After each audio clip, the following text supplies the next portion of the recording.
Hi everyone, tonight on the program, government expects some significant increase in revenue mobilization in the coming months following the formal launch of government's single digital payment platform, Ghana.gov, today. I would like to thank the World Bank, the IDA, and the team.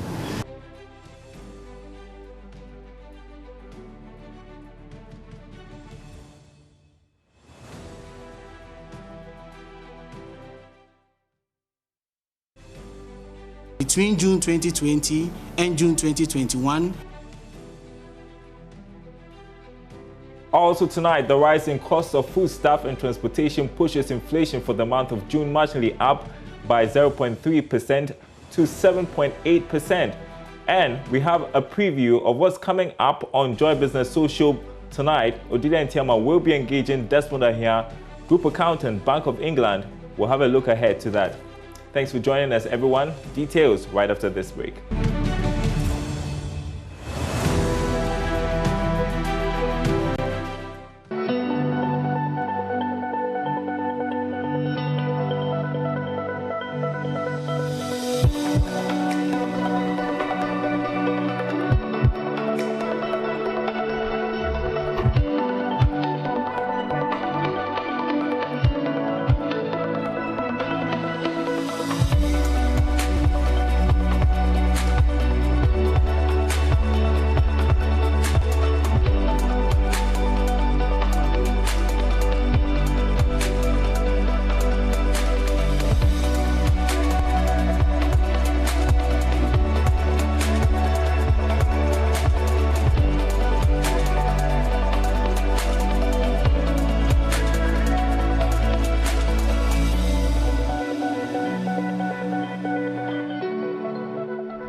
In our first story, government expects some significant increase in revenue mobilization in the coming months following the formal launch of its single digital payment platform, Ghana.gov, today. The platform will enable the general public pay for all government services and goods online with debit or credit cards as well as mobile money.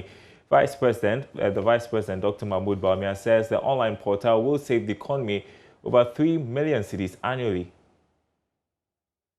For starters, Ghana.gov is a one-stop shop to enable citizens easily access government services, simplify payments for public services, ensure prompt payments for services, and promote transparency and visibility of the internally generated funds. It is a real weapon in the fight against demons and principalities in the public sector.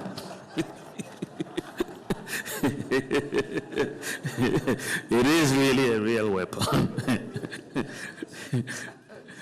So the demons will not be happy today. Instead of those who demand public services handing cash over to administrative staff, they will switch to a mobile payment system. Transactions will be recorded instantly, avoiding any bribery and corruption regarding the quoted service fee and curtailing the risk of embezzlement. We had a video where the Ministry of Tourism, the representative, was talking about how they digitize payments in places like Elmina Castle and so on. What he did not tell you was that pilot for the Ministry of Tourism for those centers increased revenue by fourfold. There was a fourfold jump in revenue just by digitizing the process. So you just wonder where the cash was going. According to the 2017 Auditor General's report, inefficiencies in government's revenue collection resulted in losses of over 2 billion in 2017. With about 254 MMDAs and some 127 public organizations operating more than 2,000 physical points of services with mostly manual processes, revenue collection is bound to have challenges. The Ghana.gov platform consists of 4 main components: a web portal, mobile app and USSD interface, a payment processing component, a notification component, and a complaint submission medium. It is the belief of government that a single payments platform will have 3 main benefits for our economy and help us achieve our long-term goal of a Ghana beyond aid. First, Ghanagov will help grow government revenue. It is estimated that about 10 to 15% of collections are lost through inefficiencies, theft, or other accounting schemes. Going digital means that we can improve our revenue collection by an estimated 3 billion cedis annually. Also, the sheer convenience of enabling all of us to pay for government services with our mobile money, our bank accounts, our new QR code, our fintech apps on our phones, or even, through the bank's drafts and so on, the hassle of going through long queues and hopping from office to office just to make a payment for a government service will simply become a thing of the past. Now, Minister of Communications Esther Usu-Kufu believes the launch of Ghana.gov will not only deepen the country's digitalization agenda, but also feed into the achievement of sustainable development goals aimed at lifting millions of Ghanaians from poverty. We're using technology to formalize our economy for growth and sustainable livelihoods, to modernize government processes and service delivery, drive innovation, entrepreneurship, create jobs, and transform businesses. The key pillars underpinning our digitalization include broadband and last-mile infrastructure, digital financial services, digital entrepreneurship, iHubs, economic activity and new jobs, digital platforms, the national ID, address systems, the common platform, data sharing, cybersecurity, and digital skills. Ghana must evolve quickly in response to the transformation wrought by the internet and mobile technology. And since data has become the new oil, we must integrate our systems to derive maximum benefits from machine learning, blockchain, Internet of Things, big data analytics, and other novel technologies. Several attempts have been made to digitize key government services through the e-Transform project in partnership with the World Bank. Well, away from that, the rising cost of foodstuff and transportation pushed inflation for the month of June this year marginally up by 0.3% to hit 7.8%. However, this marginal increment will not affect cost of living that much, according to some analysts. Government statistician Professor Samuel Kobnenim told journalists that despite the increase, the country continues to stay within the single-digit inflation bracket for the past 3 months. More in this report. This is the first time in many years that a country has recorded a single-digit inflation for 3 consecutive times, despite the marginal increase in prices of goods and services as compared to previous years. From April till June 2021, the nation recorded single-digit inflation rates. However, the slight increase in inflation in June was due to the increase in price of fuel, which pushed transport and food inflation rates up. The government statistician Professor Samuel Kobnenim explains what this means to the cost of living. This literally means that between June 2020 and June 2021, on a year-on-year basis, prices of goods and services have gone up by 7.8%.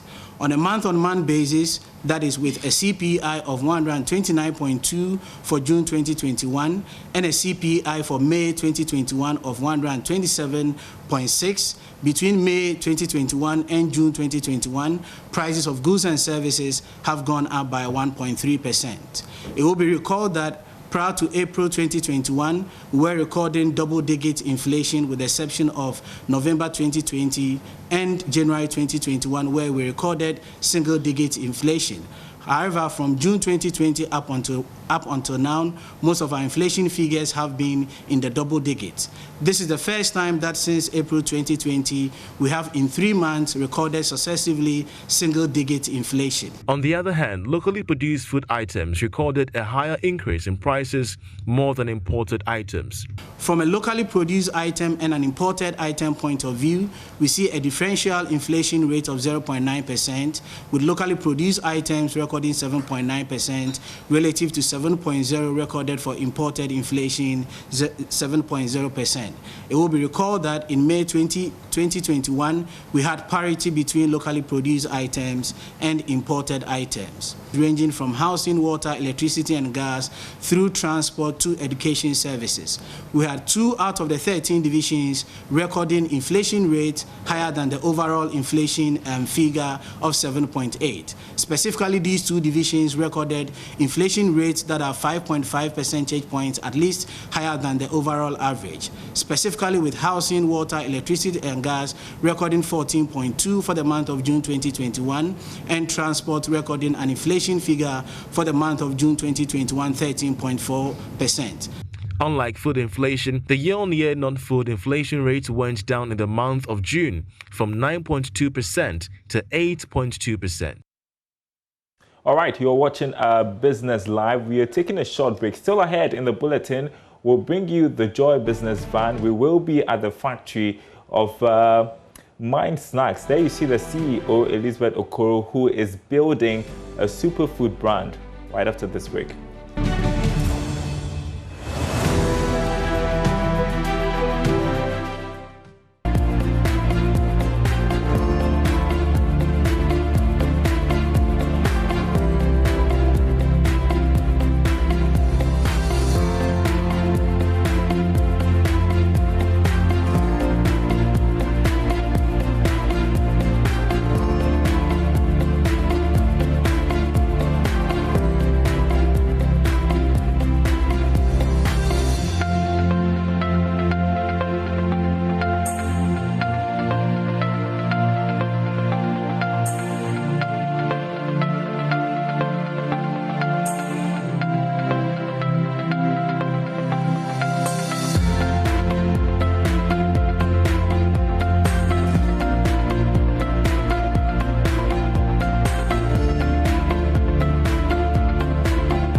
And that was a look at some stories from around the world. Now, Joy Business Social comes off tonight. If you missed our conversation with the Registrar General last week, then you really missed an insightful one.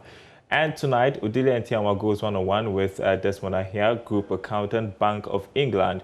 They will be discussing how you can position your books for investments. Odelia is getting ready for the conversation. She joins me with a look ahead. So when I hear books, I'm thinking data, record keeping. Am I on the right path? You are. Great. Why is that important, for though? Several businesses, this is like such a torture, and a lot of businesses do not want to do it. But the reality is that if you do not do it, even your own friends and family who actually could be your first angel investors will not be interested in putting funding into it. Then if you want to attract some venture capitalists or some equity funders, you will also not be able to get them if you are not keeping proper books. And so Desmond from the Bank of Scotland will be sharing with us exactly what people should be doing in relation to keeping their books. He will also be looking at the fact that sweat capital is simply not enough. That's actually just looking at you putting your efforts into a business. That is actually part of your equity, but that is not enough.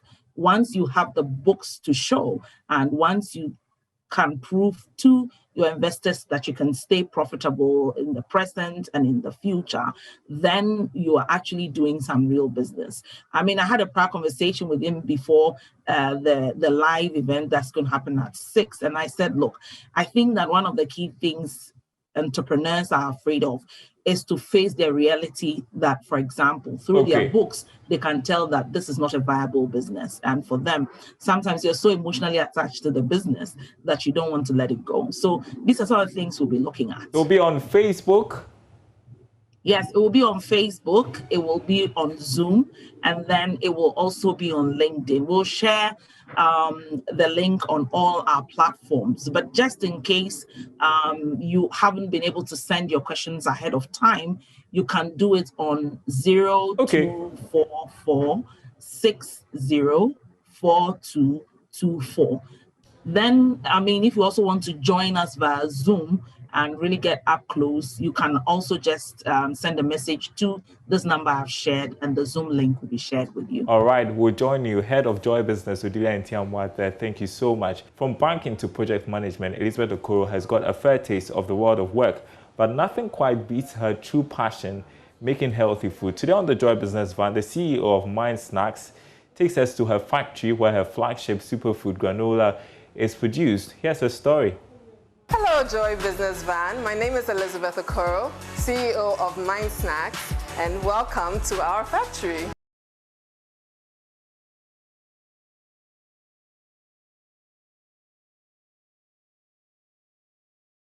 Here in Accra, Elizabeth Okoro is steadily building a superfood brand.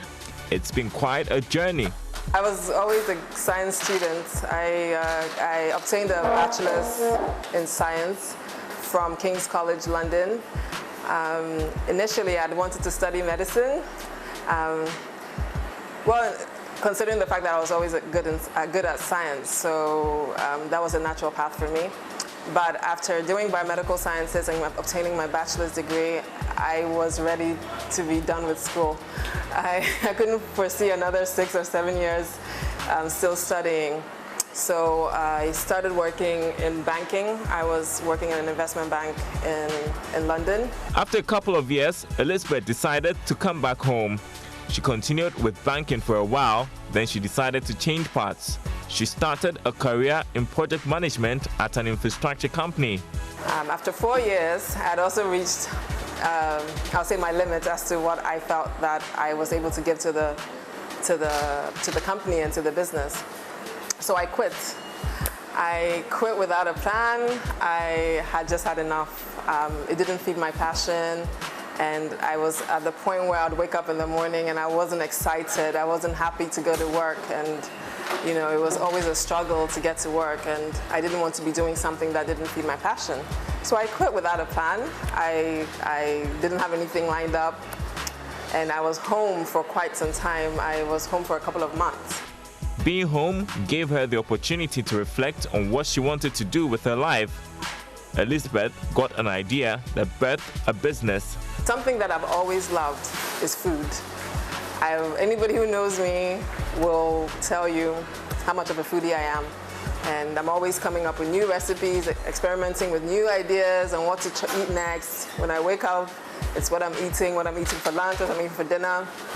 And a lot of my friends used to come to me asking me to make things for them. And I've always made granola. So that's how Mind Snacks was born.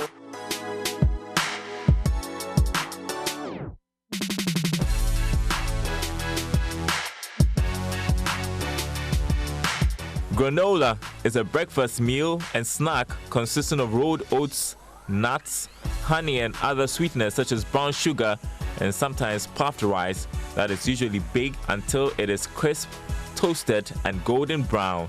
I made samples, packaged samples, approached a few of the local stores, went to a local gym, and they asked me to come up with pricing, and that's how we started. So Mind Snacks has been in operation since 2016. It started on a small scale. It was just me in my mom's kitchen, baking the granola, packaging it, and taking it out and distributing it in my car myself. It got to a point where the demand was so much that I needed to bring more people on board. And I decided that if I was going to do something, that I needed to do it properly. And let's not do it as a side hustle. Granola is of course not the first thing that comes to mind for most Ghanaians as an option for breakfast or snack. Elizabeth and her team had and still undertake activation campaigns to promote her product. Over time, it's become an option for people conscious about living healthy, especially during this time of the pandemic. For me, it was crucial that if I wanted to reach out to the masses, I needed to be in those places. So once we were at the Max Marts, the Palaces, the ShopRite, the Game, set up activation points in there, get people to try it. For us, the key point is once you try it, it's difficult to say that no, you're not going to like it. When I had supermarkets actually calling me to bring my products to them rather than me chasing necessarily after them like I used to at the beginning, then I knew that, okay, my product is having more of an impact and people are becoming more aware of it.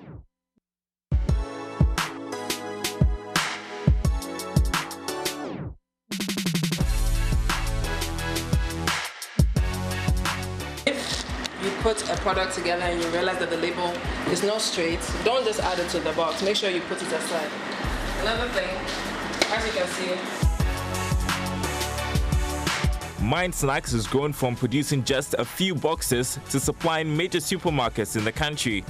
it's been challenging. I won't lie. But one thing about me is I never say no. I don't take no for an answer. You would find that, especially in this market, people don't like to necessarily, people like to do things half-heartedly. I believe that if you're going to put your name onto something and you're going to start something, you need to do it well. I believe in excellence. I believe that once you've set a goal, you need to do whatever it takes to achieve that goal. And that's paying off. So as you saw, we've just finished supplying Max Mart. Max Mart is one of our major retailers. We are in quite a few of the major retailers in Ghana, and that requires logistics. Logistics is something that requires finance, and I'm sure a lot of the small businesses and growing businesses will say the same thing. Finance is our major struggle, and although we've been able to bootstrap to the point where we are in Accra, we're in Tema, we're in Kumasi, we're in Takoradi, moving regionally and moving globally requires money, and that's where we struggle. We're hopeful for the future. We have a solid brand, we have solid products, quality products, and we are sure that with the right help and the right maybe financial partners, we'll be able to expand to the next step and add on more product lines and expand within the region and globally.